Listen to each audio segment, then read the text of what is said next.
సరే ఏంటి ఏ సమస్య మీద వస్తున్నారు ఈరోజు? రాష్ట్ర ముఖ్యమంత్రి స్వయాన ప్రజలకు మీకు ఏ సమస్య వచ్చినా నాకు చెప్పండి అని చెప్పి ఆయన భరోసా ఇవ్వడం ఎలా ఉంది? ఈ పరిపాలన ఎలా ఉందంటారు? చాలా బాగుంది, చాలా బాగుంది. అందుకే విజయవాడ నుంచి వచ్చాం సార్కి అప్లికేషన్ ఏంటి ఇవ్వడానికి. సార్ ఏంటి మీ సమస్య ఏంటి? మాది వైజాగ్ సమస్య, రియల్ ఎస్టేట్ సమస్య. అంటే ఏదైనా ల్యాండ్ ఇష్యూవా వైజాగ్ ల్యాండ్ ఇష్యూ. వాళ్ళు ఆఫీసర్స్ లెవెల్లో అవట్లా. సార్కి కంప్లైంట్ చేద్దామని వచ్చాం. ఏంటి అసలు సమస్య ఏంటంటే?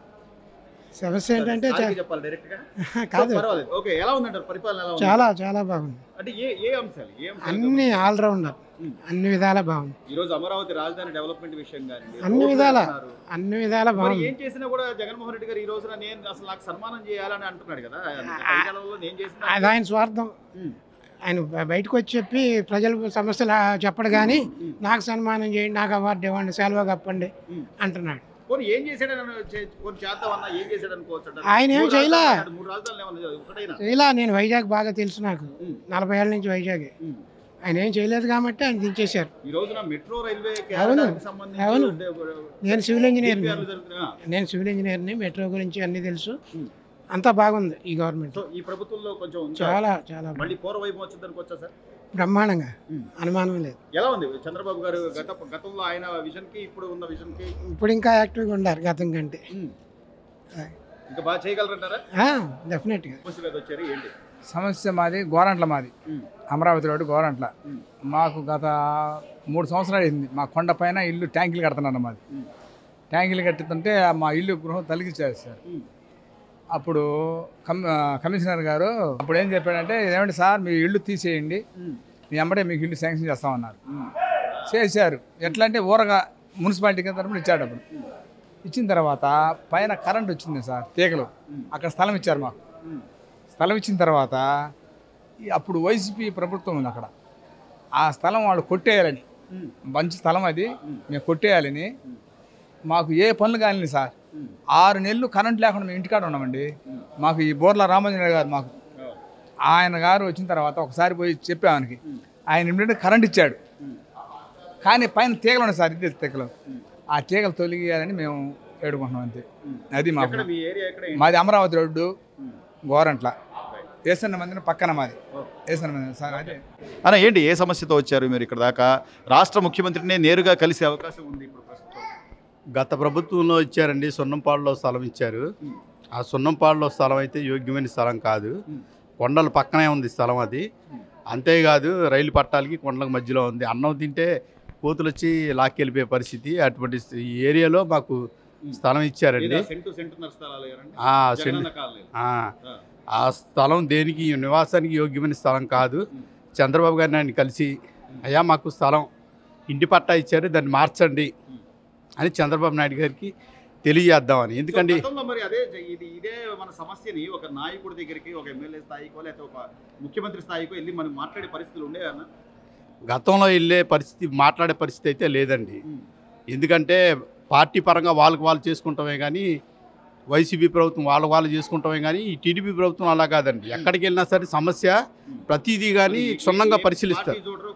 కులం చూడరు, మతం చూడరు. చంద్రబాబు నాయుడు గారి దగ్గరికి వెళ్ళి కానీ, ఎక్కడ పార్టీ ఎమ్మెల్యే దగ్గరికి కానీ, కార్పొరేటర్ దగ్గరికి కానీ, ఎవరి దగ్గరికి వెళ్ళినా ప్రతి సమస్య క్షుణ్ణంగా పరిశీలించి దానికి వెంటనే సమాధానం చేస్తారండి. పార్టీ ఆఫీస్కి చంద్రబాబు నాయుడు గారు వస్తున్నారు. దానికోసం ఈసారి పట్టా సున్నంపాడులో ఇచ్చారు. మాకు ఇది నివాసానికి యోగ్యమైన స్థలం కాదండి. దయచేసి పరిపాలన అయితే సూపర్గా బ్రహ్మాండంగా ఉందండి. పరిపాలన అసలు ఎమ్మెల్యేలు కానీ, కార్పొరేటర్లు కానీ, ముఖ్యమంత్రులు కానీ, అధికారులు కానీ అసలు ఎప్పటికప్పుడు ప్రతిదీ. మొన్న కరువు వచ్చింది, అలాంటి పరిస్థితుల్లో కూడా అసలు ముందుకొచ్చి చాలా చేశారండి ప్రభుత్వం కానీ, గవర్నమెంట్ కానీ. ఉద్యోగాలని కానీ, అమరావతి డెవలప్మెంట్ కానీ మొత్తం అన్ని సూపర్గా చేయగలరండి. ఎందుకంటే ఈ ప్రభుత్వంలోనే డెవలప్మెంట్ అయింది, ఏ ప్రభుత్వం చేయలేదు.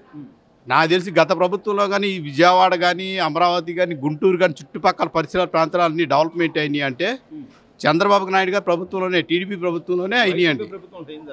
వైసీపీ ప్రభుత్వంలో ఏం జరిగింది చెప్పండి సార్? ఏం జరిగింది? ఏం జరగదు. సన్మానం సన్మానాలు చేసేది ఏంటంటే డెవలప్మెంట్ లేదు సార్. అసలు నిరుద్యోగులకి ఉద్యోగాలు లేవు, స్థలాలు ఇచ్చారు. అవి ఎక్కడ ఎందుకు పనికిరాని ఏరియాలో ఇస్తే మాకేం ఉపయోగం? నివాసానికి యోగ్యమైన స్థలం మేము విజయవాడలో ఉంటున్నాము. విజయవాడ చుట్టుపక్కల ప్రాంతాల్లో ఎక్కడ ఇవ్వాలి కానీ, ఎక్కడో కొండల్లో కోణంలో ఇస్తే మేము అలాగా నివసించగలమండి? చంద్రబాబు నాయుడు గారు చెప్పి మా సమస్య పరిష్కరిద్దామని వచ్చామండి. Thank you sir.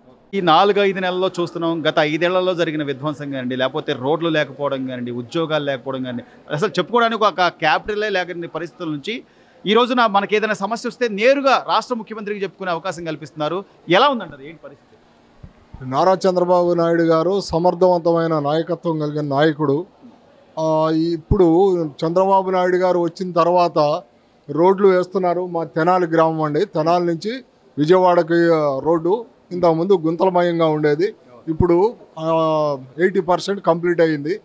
చాలా బాగా ఉందండి, పరిపాలన కూడా చాలా బాగుంది. రాజధాని మాకు చెప్పుకోవడానికి రాజధాని లేదు, 3 రాజధానులు 6 రాజధానులు అన్నారు. ఇప్పుడు మాకు రాజధాని అమరావతి అని చెప్పి గట్టిగా నొక్కి చెప్పగలుగుతున్నాం మేము. చంద్రబాబు నాయుడు గారి సమర్థవంతమైన నాయకత్వంలో రాష్ట్రం బాగా అభివృద్ధి పదంలో దూసుకెళ్తుందని విశ్వసిస్తున్నామండి. ఉద్యోగ అవకాశాలు కానివ్వండి, మీరు అన్నట్టుగా మౌలిక వస్తువులు ఈ రోజున ప్రతి పల్లెటూరు గ్రామాల్లో కూడా ఇంతకు ముందు కనీసం గ్రామస్థాయి నిధులు ఉండేవి కాదు. వాటిని కూడా పక్కదారి మళ్ళించి నేనేదో బటన్ నొక్కాన్న జగన్మోహన్ రెడ్డి గారి వల్ల అనేక గ్రామాలు ఇబ్బందులు పడ్డాయి. సైడ్ కాలువలు కానీ, వీధి దీపాలు కానీ, మౌలిక వస్తువులు లేకుండా.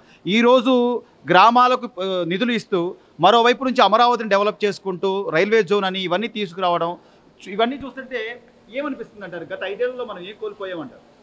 పూర్తిగా అభివృద్ధిని కోల్పోయామండి 5 సంవత్సరాల్లో, గత 5 సంవత్సరాల్లో. ఇప్పుడు అలాంటివన్నీ కూడా మళ్ళీ మనకి తిరిగి వస్తున్నాయండి. ఇంతకుముందు ఇక్కడ ఉన్నటువంటి కంపెనీలు కూడా వెళ్ళిపోయిన పరిస్థితి చూసాం. అమరాజా బ్యాటరీ కానీ, కియా మోటార్స్ కానీ ఇలాంటివి చాలా వెళ్ళిపోయినాయండి. అవన్నీ కూడా ఇప్పుడు మళ్ళీ తిరిగి వస్తున్నాయండి. ఇక్కడ జరిగేటువంటి అభివృద్ధిని చూసి మళ్ళీ మొత్తం ఇక్కడికే వస్తున్నాయండి. ఉద్యోగ అవకాశాలు కూడా ఇవన్నీ వచ్చిన తర్వాత వేరు రకరకాలైన ఐటీ కంపెనీలు అవి వస్తాయండి. ఇక్కడ యువతకి ఉద్యోగ ఉపాధి అవకాశాలు మెరుగ్గా ఇదయ్యే అవకాశాలు కనిపిస్తాయి. జగన్మోహన్ రెడ్డి గారు అసలు నాకు సన్మానం చేయాలి, నేను చేసిన అభివృద్ధికి కానీ, లేకపోతే నేనేదో మిగులు బడ్జెట్ ఉంచాను, ఖజానా నిండా డబ్బులే ఉంచానని చెప్పి ఆయన చెప్తున్నారు. అంటే ప్రజలకు వాస్తవాలు తెలియదు అనుకుంటున్నారా, అది ఏంటి? జగన్మోహన్ రెడ్డి గారు విధ్వంస పరిపాలన అండి, మొత్తం కూల్చివేతలతోనే సరిపోయింది అయింది. మళ్ళీ రివర్స్ అంతా అయింది, రివర్స్ పరిపాలన జరిగింది. ఆయనకి ఈయనకి సంబంధం లేదండి. ఆయన ఎక్కడో అధపాతాళానికి వెళ్ళిపోయాడు జగన్మోహన్ రెడ్డి గారు. ఇక ఆయన మాటలు నమ్మరు జనాలు. ఇక ఆయన మాటలు నమ్మడం కాదండి, అసలు అతని పార్టీయే ఉండదు, అతనే ఉండడండి.